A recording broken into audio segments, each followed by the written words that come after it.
Savez-vous que plus d'un tiers des crimes et délits commis en France sont traités par la gendarmerie nationale? Bonsoir, je m'appelle Yann Kermadec. Je suis commandant de gendarmerie. Je dirige une section de recherche dont la mission essentielle est une mission de police judiciaire.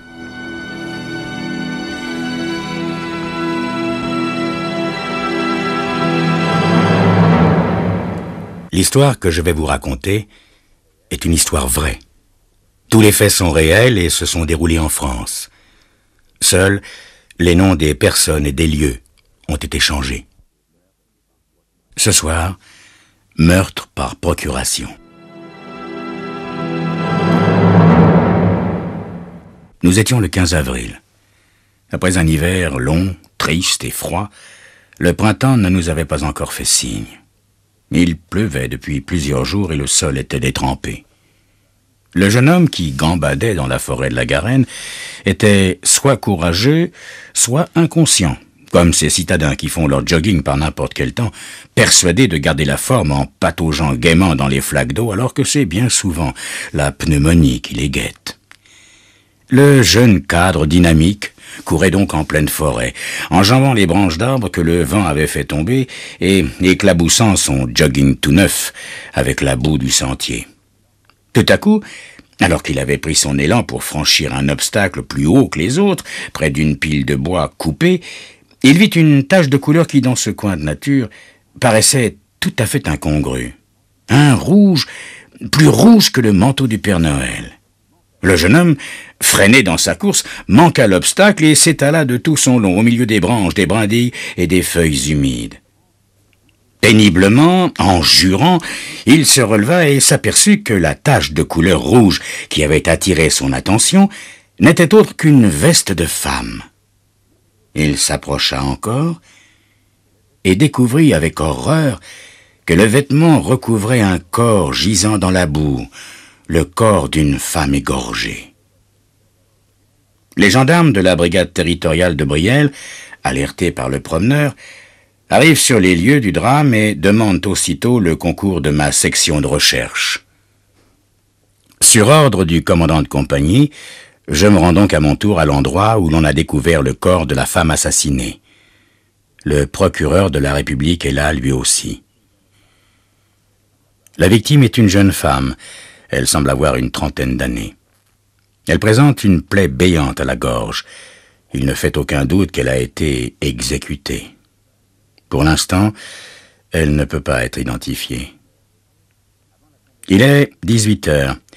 Avant la tombée de la nuit, le chef Beauvais, technicien des investigations criminelles qui m'a accompagné, procède sur place à des constatations minutieuses et à des prélèvements, pendant que je fais le nécessaire pour essayer de connaître l'identité de la victime.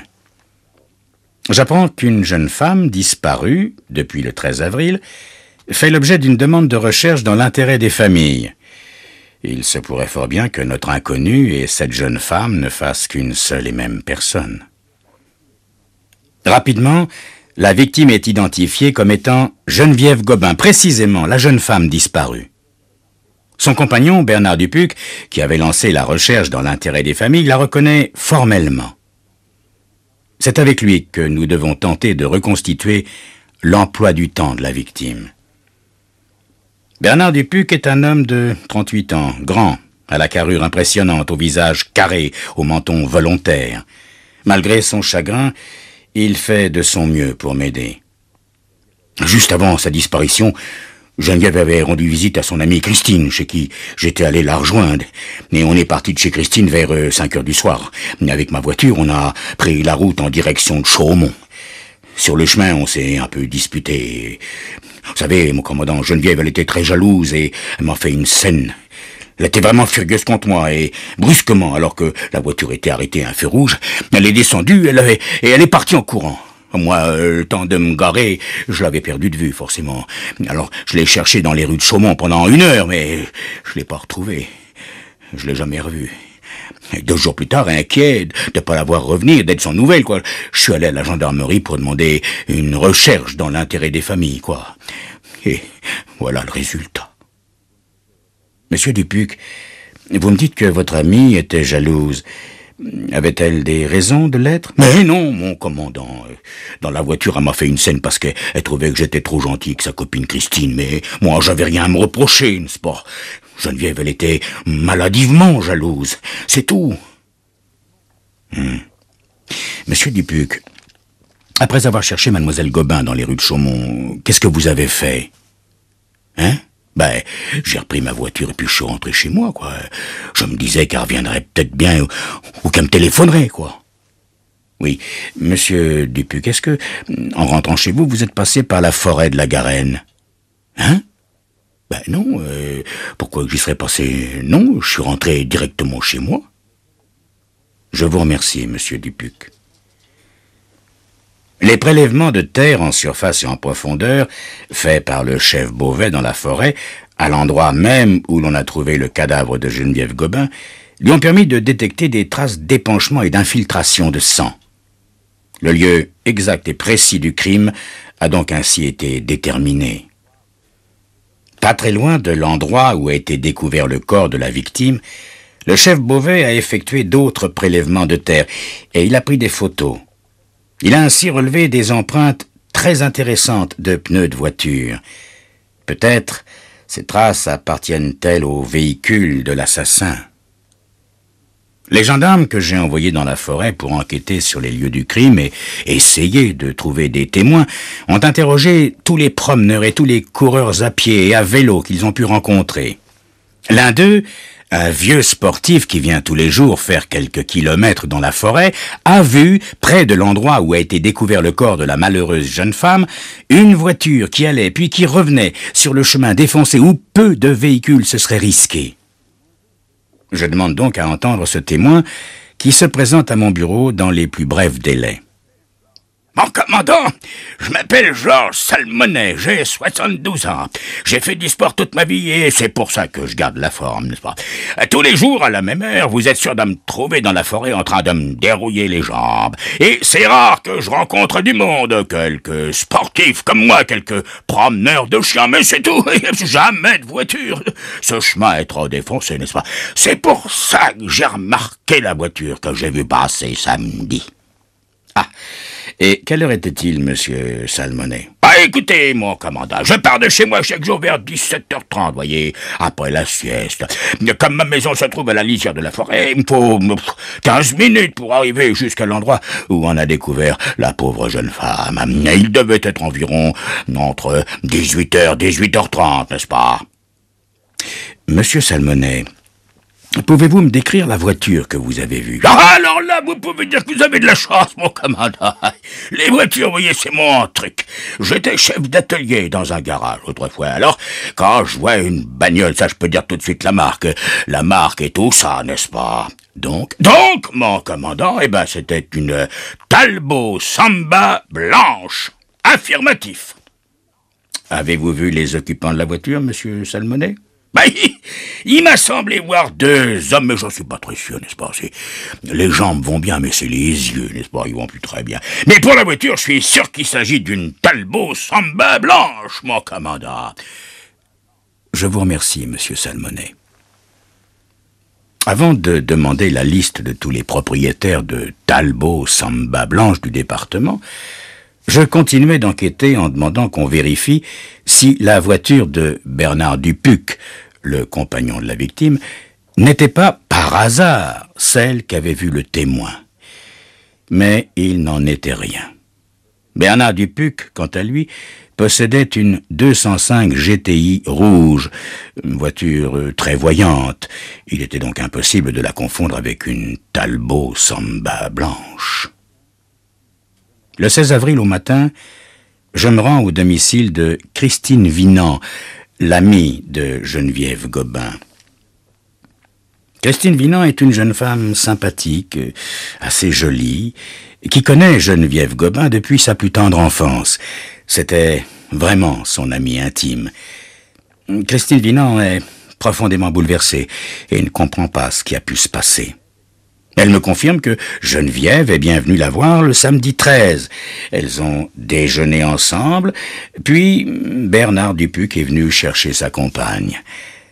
Quand je lui demande si son amie Geneviève lui avait fait des confidences, Christine Vinant semble tout à coup très gênée. Enfin, elle finit par me dire que Geneviève était très malheureuse, qu'elle ne s'entendait plus avec Bernard et qu'elle avait l'intention de le quitter. Bernard était un homme violent, d'humeur ombrageuse et d'une jalousie maladive. Geneviève ne savait pas comment faire pour le quitter. Elle avait peur de lui, craignant une réaction violente de sa part. Le jour du drame, Bernard Dupuc était donc venu chercher sa compagne et Christine Vinant les avait bien vus partir tous les deux vers 17 heures dans la voiture rouge de Bernard. Elle n'avait plus jamais revu Geneviève. Il lui semblait que dans le courant de la conversation, son ami lui avait parlé d'un dîner avec un ami de Bernard prévu pour ce samedi soir, mais elle ne se souvenait pas que Geneviève ait précisé quoi que ce soit d'autre concernant ses projets pour cette soirée. À tout hasard, je demandais à Christine Vinant si elle connaissait quelqu'un dans l'entourage du couple possédant une Talbot Samba blanche. Mais ma question demeura sans réponse.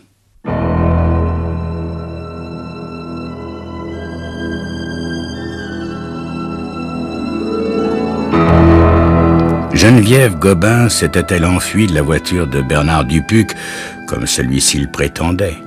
Et si oui, où était-elle allée? Et qui avait-elle rencontré? Sinon, Bernard Dupuc était-il coupable? Et à qui appartenait cette mystérieuse voiture blanche? C'est ce que vous saurez dans quelques instants.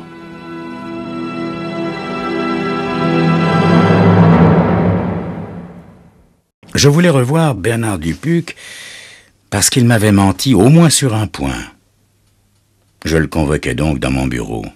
« Monsieur Dupuc, vous m'avez dit que vous vous étiez disputé dans la voiture avec votre compagne en revenant de chez mademoiselle Vinant.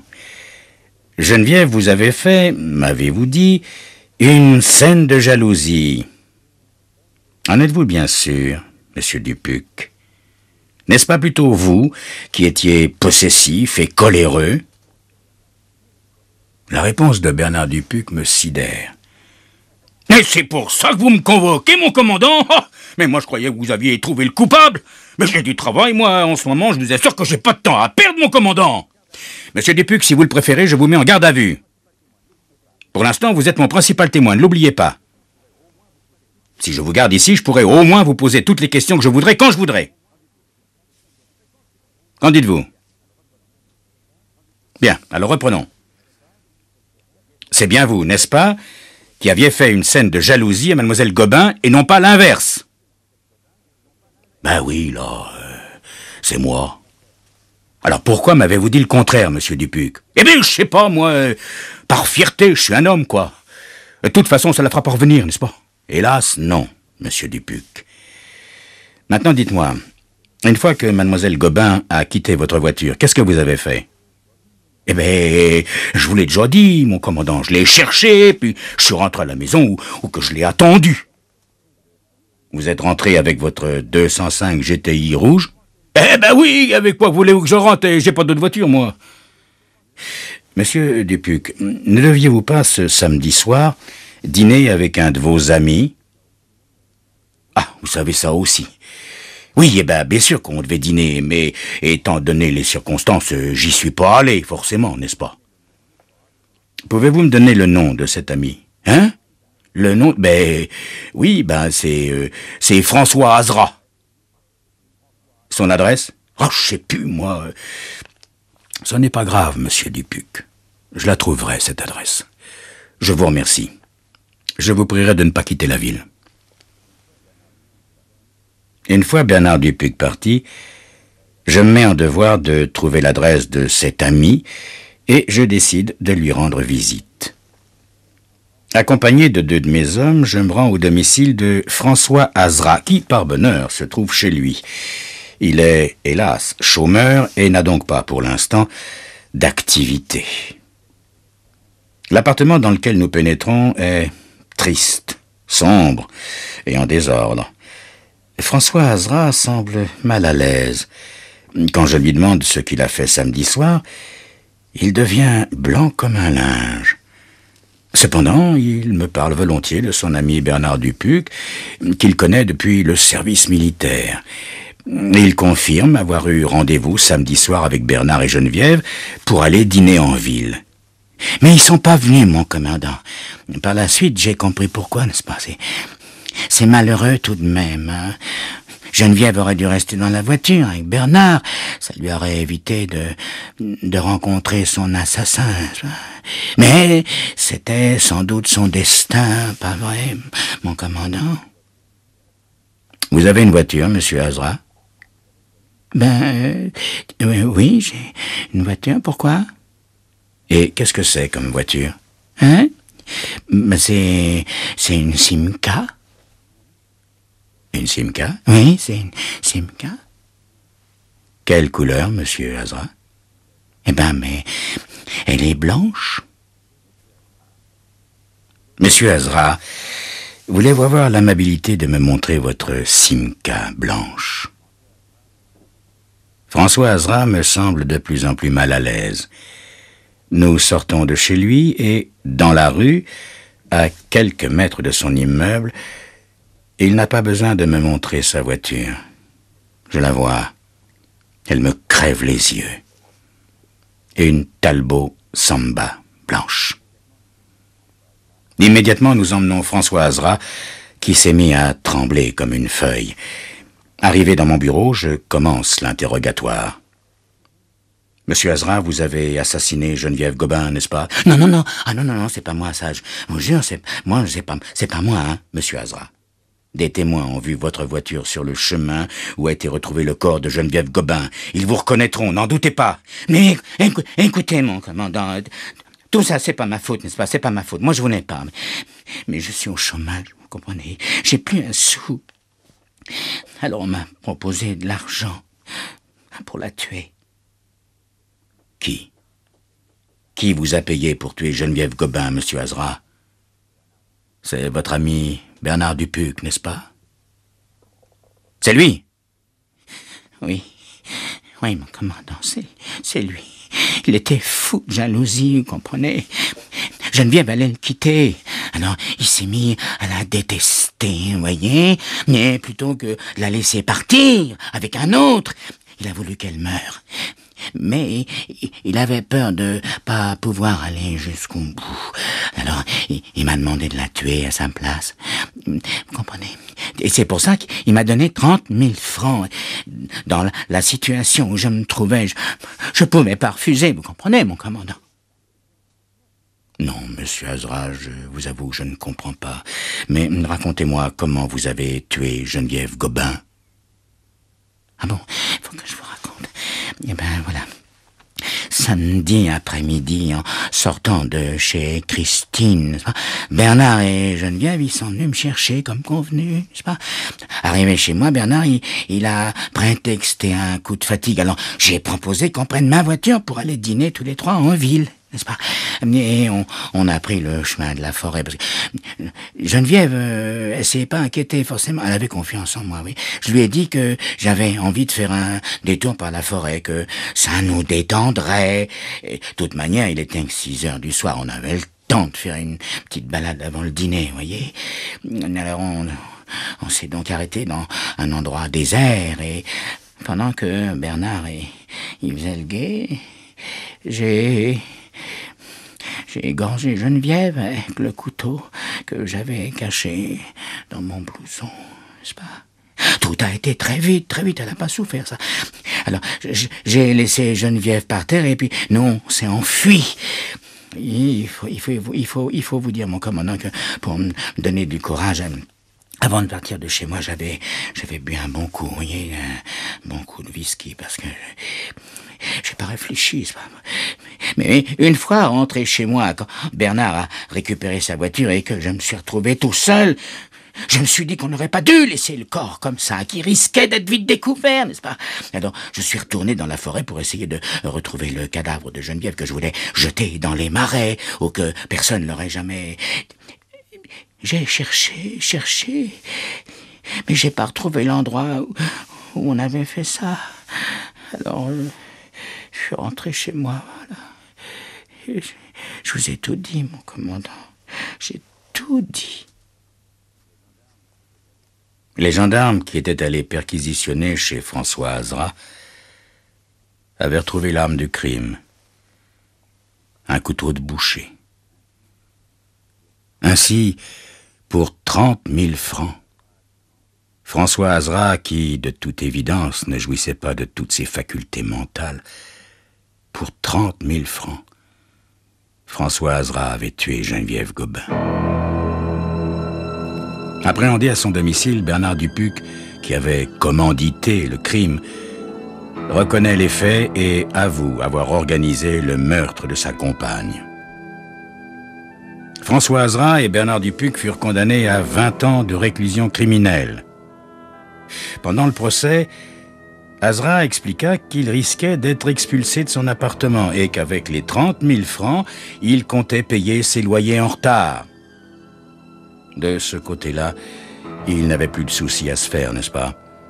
Il allait être logé et nourri gratuitement pour un assez long temps. Quant à Bernard Dupuc, à l'énoncé du verdict le condamnant, il s'écroula dans le box des accusés, victime d'un infarctus. On est peu de choses, n'est-ce pas? Bonsoir.